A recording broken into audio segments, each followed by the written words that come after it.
नमस्कार, welcome to health for you. मैं doctor Preeti Shukla dietitian हूँ और साकेत इंदौर में प्रैक्टिस करती हूँ पिछले 25 वर्षों से। आज हम बात करेंगे हाइपरटेंशन के ऊपर, जिसको बोलते हैं उच्च रक्तचाप, यानी कि ब्लड प्रेशर का बढ़ जाना। तो ब्लड प्रेशर क्यों बढ़ जाता है? जब भी हम ओबेसिटी यानी कि मोटापे से ग्रसित हैं, इनएक्टिव हैं या हमारी किडनीज में कोई प्रॉब्लम आ रही होती है, तब आपका ब्लड प्रेशर बढ़ सकता है। ब्लड प्रेशर जब बढ़ता है तो इसके कुछ एक लक्षण जो आप सभी लोगों को समझ में आने चाहिए, वो है कि एक हमेशा हेडेक होना, जैसे हमारे करवट लेने से, उठने से, बैठने से लाइट हेडेडनेस फील होना, पैरों में स्वेलिंग आना, चिड़चिड़ापन रहना, तो ये उच्च रक्तचाप के लक्षण है, यानी आपका ब्लड प्रेशर बढ़ा हुआ है। इनके लिए आपको, जैसे कभी सीवियर भी कंडीशंस हो जाती हैं और हम बहुत कहना चाहिए रेयरली ही ब्लड प्रेशर मॉनिटर भी करते हैं, रेगुलर डॉक्टर की विजिट्स भी हम लोग नहीं करते हैं। इस कारण से ये अनडायग्नोस्ड ही रह जाता है। जब ये काफ़ी ज़्यादा हद तक बढ़ने लग जाता है तो जैसे जॉ लाइन में खिंचाव होना, चेस्ट पेन होना, सीवियर हेडेक होना और कहना चाहिए कि बोलने में भी डिफ़िकल्टी आने लग जाती है जब बहुत सीवियर ब्लड प्रेशर हो जाता है।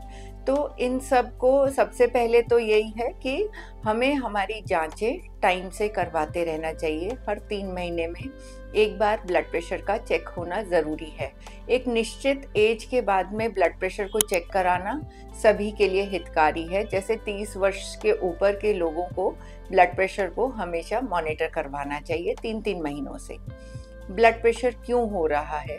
तो सबसे पहली चीज़ है हमारा खान पान। जब हम खान पान की बात करते हैं तो क्योंकि हमारे यहाँ पर सॉल्ट इंटेक काफ़ी ज़्यादा है। सॉल्ट कहना चाहिए जो हम देसी नमक, पिंक सॉल्ट, ब्लैक सॉल्ट, सभी वैरायटीज़ हैं सॉल्ट की, पर ये सभी जो हैं सोडियम देती हैं। सोडियम हमारी किडनीज फिल्टर बराबर नहीं कर पाती हैं और तब से ब्लड प्रेशर बढ़ना चालू होता है। स्ट्रेस एक बहुत बड़ा फैक्टर है जिसमें कि ब्लड प्रेशर बढ़ जाता है। जैसे काम का स्ट्रेस हो, किसी कोई इमोशनल स्ट्रेस में है, तब भी ब्लड प्रेशर बढ़ जाता है। तो जब स्ट्रेस होता है, स्ट्रेस और ब्लड प्रेशर की जो कहना चाहिए कि सिम्टम्स में थोड़ा सा ही डिफरेंस है। जब हम स्ट्रेस में होते हैं तो एक फिजियोलॉजिकल कंडीशन है जिसका कि हमारे अंदर कॉर्टिसोल और एड्रेनलिन जो हमारे हार्मोन्स हैं वो सिक्रीट होते हैं और ये कुछ एक क्षण के लिए ही होता है।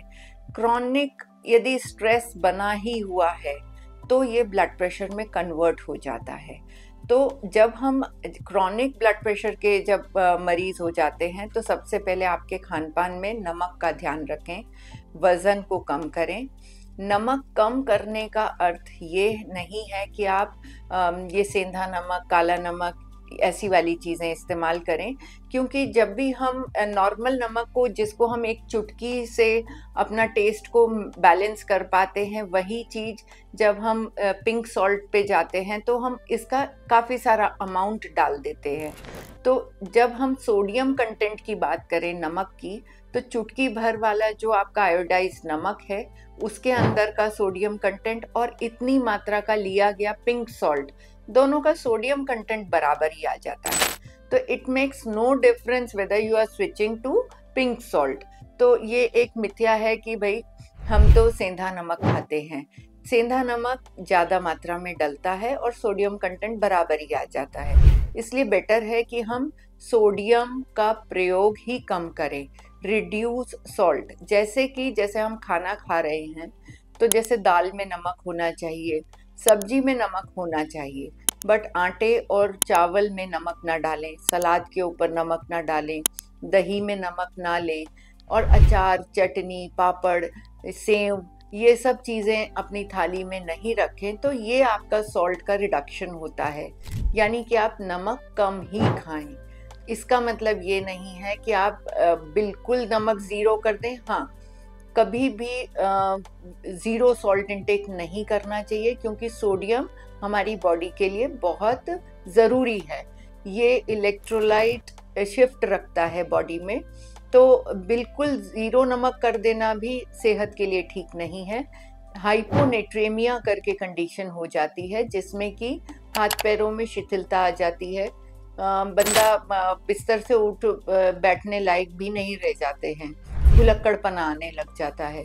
तो इट्स बेटर कि सोडियम का जो प्रयोग करना है कम करें। कम करने का तरीका यही है, हर चीज़ में नमक डाल डाल के नहीं खाएं।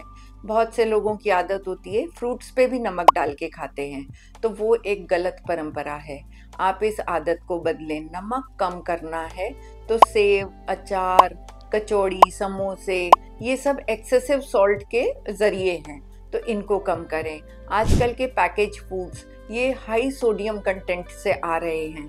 सोडियम से ही मोटापा भी बढ़ता है, तो इट्स बेटर कि हम सोडियम कंटेंट को कम करें, यानी कि पैकेट से ली हुई चीज़ों को कम खाएं।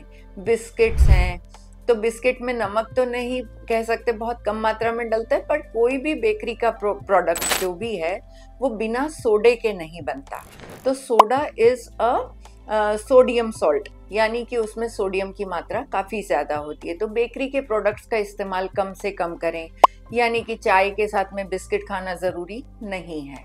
तो इसलिए बेटर है कि आप सॉल्ट का इंटेक कम करते जाएं, ब्लड प्रेशर आपका कंट्रोल में आ जाएगा।